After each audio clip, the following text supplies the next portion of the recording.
पद्म पुराण खंड 1 अध्याय 6। भीष्म जी ने पूछा, ब्राह्मण, दक्ष कन्या सती तो बड़ी सुलक्षणा थी, उन्होंने अपने शरीर का त्याग क्यों किया? तब भगवान रुद्र ने किस कारण से दक्ष के यज्ञ का विध्वंस किया? पुलस्त जी कहते हैं, भीष्म, प्राचीन काल की बात है। दक्ष ने गंगा द्वार में यज्ञ किया। उसमें देवता, असुर, पितर, ब्रह्म, ऋषि, महर्षि सब बड़ी प्रसन्नता के साथ पधारे।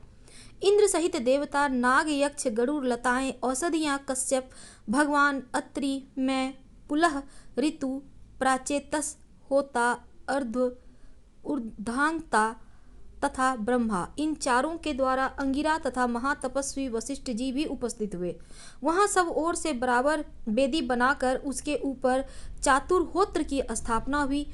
उस यज्ञ में महर्षि वशिष्ठ, होता, अंगिरा, अर्ध्वयु, बृहस्पति, उद्गाता तथा नारद जी ब्रह्मा हुए। जब यज्ञ कर्म आरंभ हुआ और अग्नि में हवन होने लगा, उस समय तक देवताओं के आने का क्रम जारी रहा। स्थावर और जंगम सभी प्रकार के प्राणी वहां उपस्थित थे। इसी समय ब्रह्मा जी अपने पुत्रों के साथ आकर यज्ञ के सभासद हुए और साक्षात भगवान श्री विष्णु भी यज्ञ की रक्षा के लिए वहां पधारे। 8 वसु, 12 आदित्य, 2 अश्विनी कुमार, 49 मरुदगण तथा 14 मनु भी वहां आ गए थे। इस प्रकार यज्ञ होने लगा। अग्नि में आहुतियां पड़ने लगी। वहां भक्ष्य भोज्य सामग्री का बहुत ही सुंदर और भारी ठाट-बाट था। ऐश्वर्य की पराकाष्ठा दिखाई देती थी। चारों ओर से 10 योजन भूमि यज्ञ के समारोह से पूर्ण थी। वहां एक विशाल वेदी बनाई हुई थी, जहां सब लोग एकत्रित थे। शुभ लक्षण सती ने इन सारे आयोजनों को देखा और यज्ञ में आए हुए इंद्र आदि संपूर्ण देवताओं को लक्ष्य किया। इसके बाद वे अपने पिता से विनय युक्त वचन में कहती हैं। सती ने कहा, पिताजी, आपके यज्ञ में संपूर्ण देवता ऋषि पधारे हैं। देवराज इंद्र अपनी धर्मपत्नी सची के साथ ऐरावत पर चढ़कर आए हैं। पापियों का दमन करने वाले तथा महात्माओं के रक्षक परम धर्मिष्ठ महाराज यमराज भी धूमोन्की के साथ दृष्टि गोचर हो रहे हैं। जल जंतुओं के स्वामी वरुण देव अपनी पत्नी गौरी के साथ इस यज्ञ मंडप में सुशोभित हैं।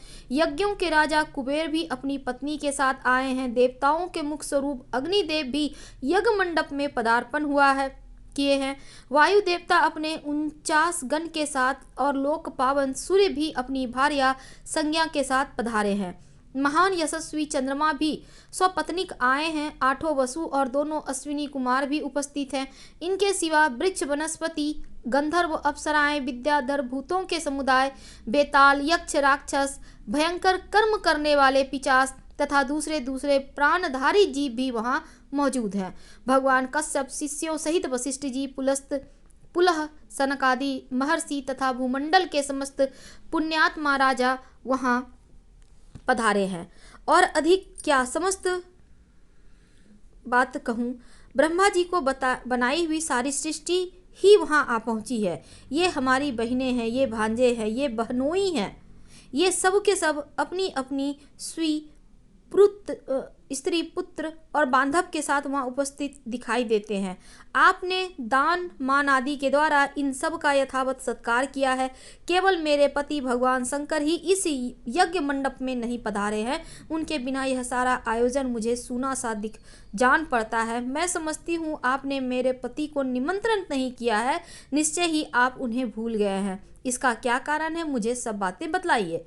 पुलस जी कहते हैं, प्रजापति दक्ष ने सती के वचन सुने। सती उन्हें प्राणों से भी बढ़कर प्रिय थी और उन्होंने पति के स्नेह में डूबी हुई परम सौभाग्यवती पतिव्रता सती को गोद में बिठा लिया और गंभीर होकर कहा, बेटी सुनो, जिस कारण से आज मैंने तुम्हारे पति को निमंत्रित नहीं किया है, वह सब ठीक ठाक बतलाता हूँ। वे अपने शरीर में राख लपेटे रहते हैं, त्रिशूल और दंड लिए नंग धड़ंग सदा स्मशान भूमि में विचरा करते हैं। व्याघ्र चर्म पहनते हैं, हाथी का चमड़ा ओढ़ते हैं, कंधे पर ननमुंडों की माला और हाथ में खड्वांग, यही उनके आभूषण है।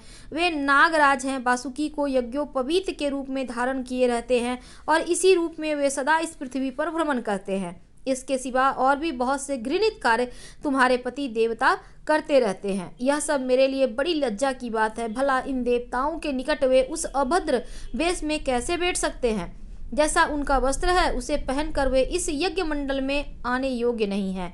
बेटी, इन्हीं दोषों के कारण तथा लोक लज्जा के भय से मैंने उन्हें नहीं बुलाया। जब यज्ञ समाप्त हो गया तब मैं तुम्हारे पति को ले आऊंगा और तिलोकी में सबसे बढ़ चढ़ कर उनकी पूजा करूंगा, साथ ही तुम्हारा भी यथावत सत्कार करूंगा।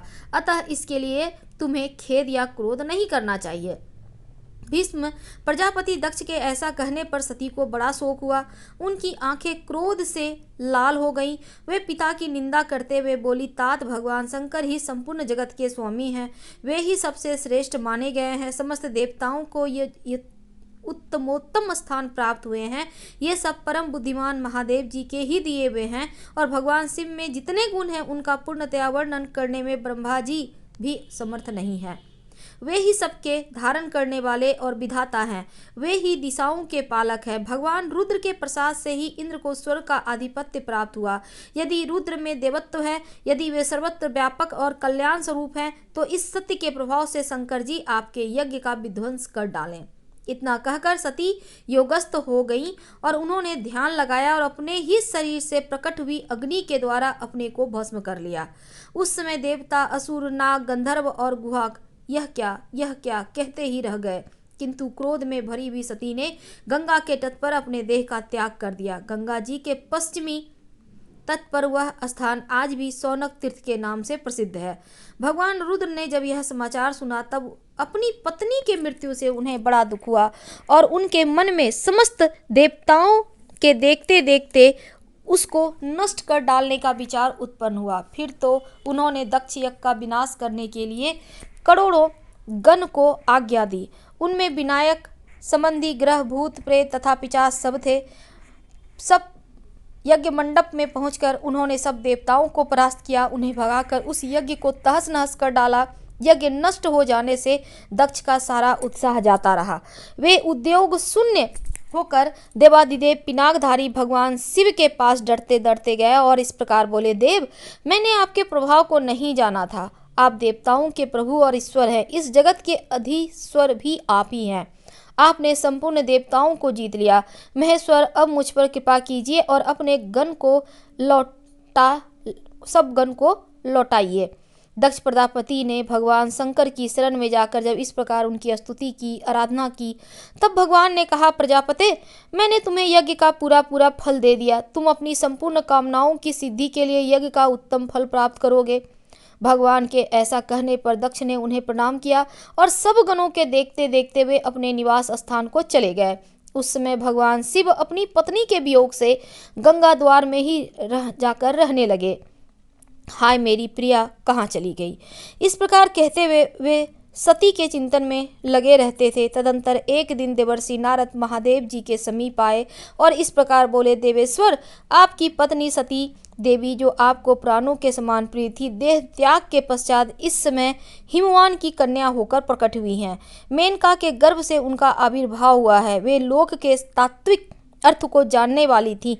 उन्होंने इस समय दूसरा शरीर धारण किया है। नारद जी की बात सुनकर महादेव जी ने ध्यानस्थ हो देखा कि सती अवतार ले चुकी है।